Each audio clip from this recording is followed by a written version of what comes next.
1° aprile, aria di primavera, si esce dal tunnel dell'emergenza sanitaria, c'è voglia di rinascita e a Grisignano di Zocco germoglia un'idea, un progetto che profuma di storia. Ecco il seme. Convocazione del Consiglio Comunale, martedì 5 in seconda seduta, mercoledì 6 aprile 2022.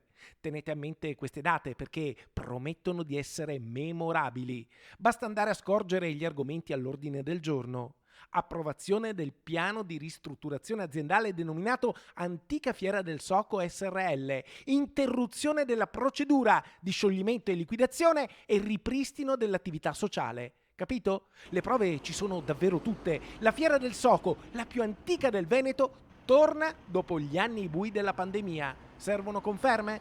Beh, eccole in anteprima assoluta. Oggi abbiamo convocato il Consiglio Comunale per deliberare la revoca dello stato di liquidazione. È un giorno storico proprio perché dopo 2 anni in cui siamo stati costretti a fermare la manifestazione per le questioni pandemiche, possiamo dire che con lo stato della fine pandemia possiamo dire anche che possiamo ripartire e riproporre e ritornare grandi come lo siamo sempre stati.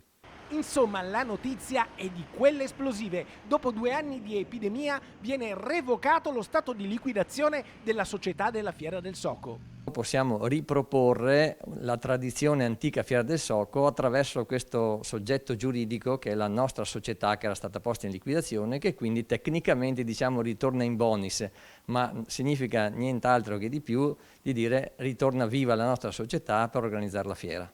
Così, da oggi, con la fine dello stato di emergenza, possiamo dire che inizia anche la ricostruzione dell'antica Fiera del Soco. La data per il 2022 praticamente è già fissata. Segnatevela, perché non è mica un pesce d'aprile.